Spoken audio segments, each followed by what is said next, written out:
Assalamualaikum warahmatullahi wabarakatuh. Saya Raudatul Mukalala, NIM H722181028. Saya di sini mempresentasikan analisis peta kendali XR dan XS pada proses produksi snack. Langkah pengerjaan yang pertama, pengamatan. Yang kedua, asumsi keacekan data. Yang ketiga, asumsi uji distribusi normal. Yang keempat, peta kendali XR dan XS. Yang kelima, diagram Ishikawa. Yang keenam, analisis kapabilitas proses. Untuk yang pertama, pengamatan data, yaitu menggunakan data proses produksi snack. Data diambil selama 25 observasi, yang pengukurannya, hasil pengukuran 6 kali. Untuk yang kedua, asumsi keacekan data. Data yang digunakan harus memenuhi asumsi bahwa data tersebut terambil secara acak.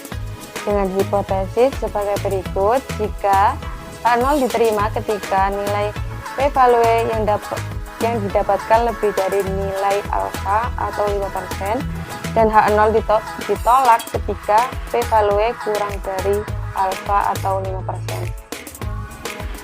Dilihat pada gambar rancat, hasil uji keacekan tersebut didapatkan nilai p-value for clustering kurang dari 5% dan 3 nilai p-value lainnya bernilai lebih dari 5%. Dapat disimpulkan dari 4 p-value dan hanya 1 p-value yang kurang dari 5%, maka dikatakan bahwa gagal tolak H0 atau diterima H0 yang artinya data terambil secara acak.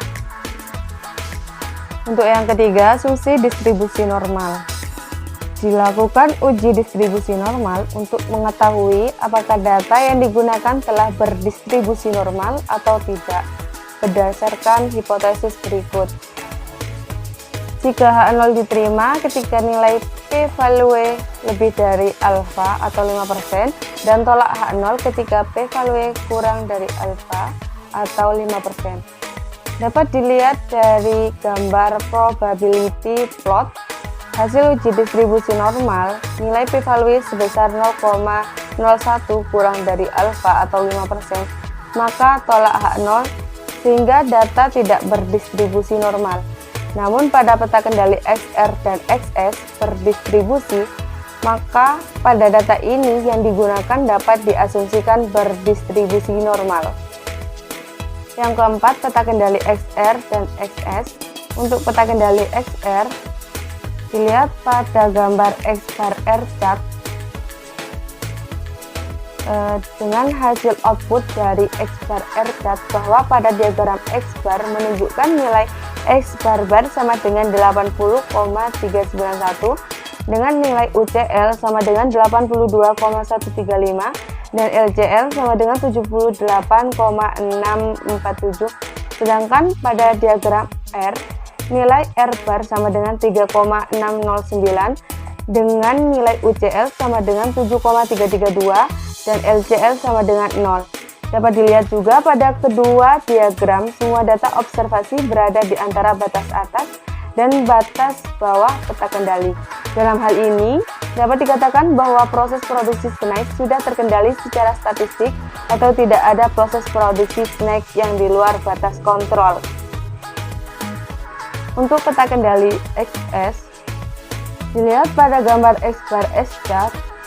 Dengan hasil output dari X bar S chart bahwa pada diagram X bar menunjukkan nilai X bar sama dengan 80,391 dengan nilai UCL sama dengan 82,135 dan nilai LCL sama dengan 78,647.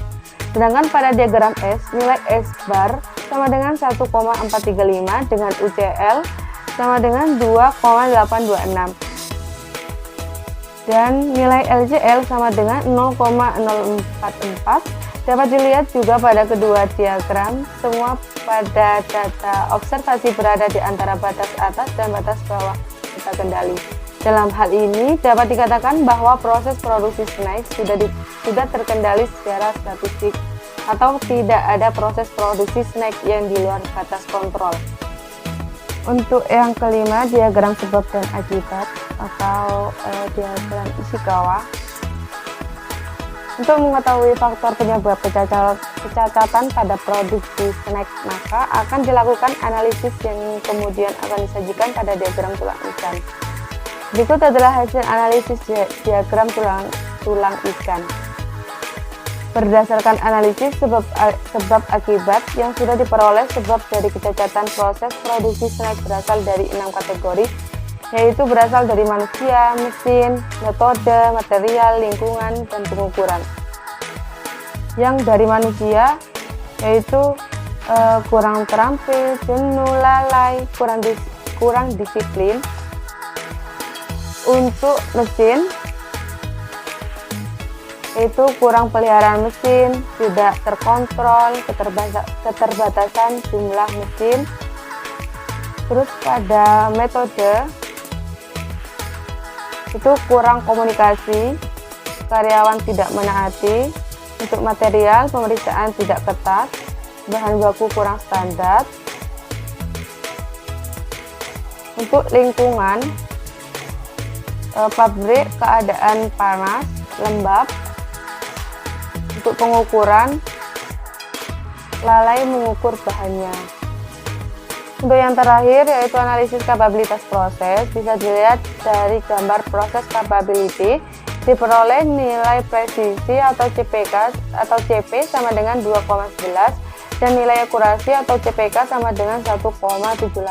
Dari hasil perhitungan tersebut dapat dilihat bahwa nilai CP dan CPK yang didapatkan memenuhi ketentuan CP lebih besar dari 1 dan CPK lebih besar dari 1. Maka kapabilitas proses pada penelitian yang dilakukan sangat baik.